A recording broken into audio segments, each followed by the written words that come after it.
Are you listening? If you had asked questions prior before commitment, maybe did consultations, you would not be told to marry that girl. Hmm? Did you ask questions? You did not ask. If you had asked, you will be told not to get married to that girl. Not because she's a bad person, but because at the time when your destiny is about to kick off, when you're about to step into your destiny, you will lose her. Yes, because she is not of the seed that will enter into that place with you. She doesn't carry what it takes. She can be the seed or carry the seed that can stay with you comfortably outside your calling.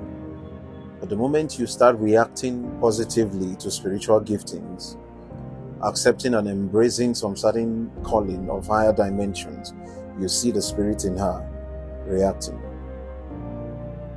They'll try to bring you down through her, not because she's a bad person, but because in the spiritual, there's a difference between the physical aspect of a man or a woman and the spiritual aspect. What works for the physical might not be comfortable or convenient for the spiritual. Are you listening? Good. Someone you see physically that is very, very accommodating, gives hospitality, generosity, she's just such a nice person. Because it's physical and mundane matters. But when it comes to spiritual matters, where you as a person who has a calling wants to answer the call, you see that they change. It now looks like a demon reacting or operating inside them. The demon didn't just come from anywhere. They were just mild because there was no fire to react to. Now that something has come up, they react to it. So it has been inside them, and because you have contact with them, they are holding you back from fulfilling ministry. And because you are with them, they will not let you see relevance in that thing you want to do. The moment you say you want to look into that part of your calling or enter into destiny fulfillment, one word from their mouth will spoil the whole thing. You can stay 5 years, 10 years in that marriage with that person and everything is peaceful, but the moment you want to go into some certain higher dimensions, whether things of the spiritual or some certain attainments in life, the only thing they don't want is for you to realize yourself, discover some certain things about yourself and move into a higher dimension. They don't want it.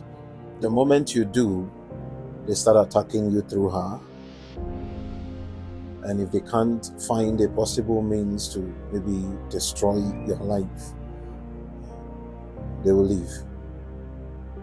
Because it's not their place, they can't stay there. Are you listening to me? Good. So it's good to find someone that even from the beginning, even if she is not the sociable type, the outgoing type, the happening babes, hey, this one is too archaic, no problem. It is when you get to the corridors of power and then you begin to look into your calling that you want to enter there, that is when you will understand that that archaic person you married is the tiger sent to shield you and back you up. That's when you will understand that that archaic person you married, that her spirit is pure enough to save you from evil, to back you up and keep the flame burning behind you. That's when you will understand that that archaic person, that there's something God has actually prepared inside her.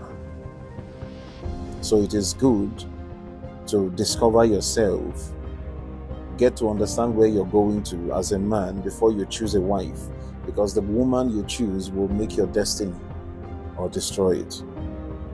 Are you listening? Good. So as you're going into ministry, you need to bear that in mind. It is very important. How many pastors' wives have you heard that left their husbands? There are many of them.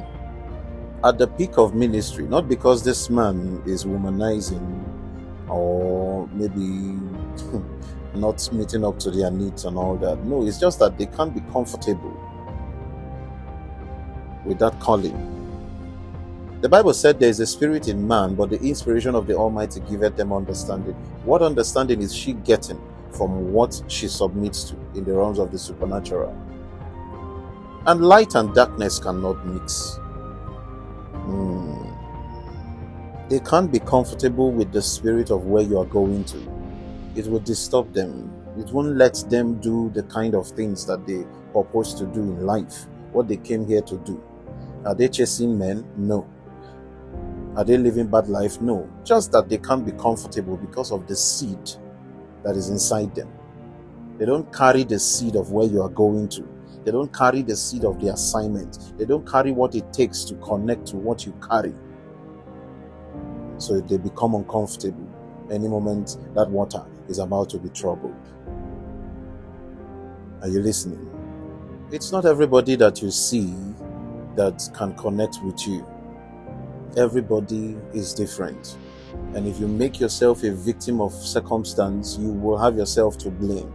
Because all your spiritual space spirits, you see them, they carry their hand and put on their head like this. Oga, did they cover your eye? Because they know what you are about to stop for them.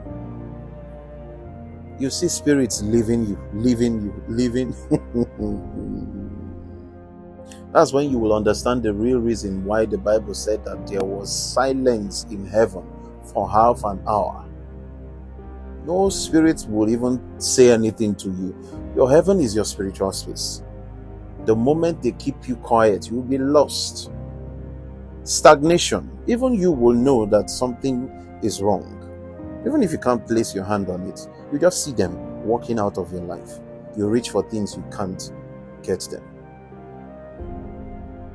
So it's good for you to, while you are mingle with sense. You already know where you're going to. You already know the kind of man of God you want to be. Don't just pick anybody and bring them into your space. No. Find people that have what it takes. Unless you want to stop on the way.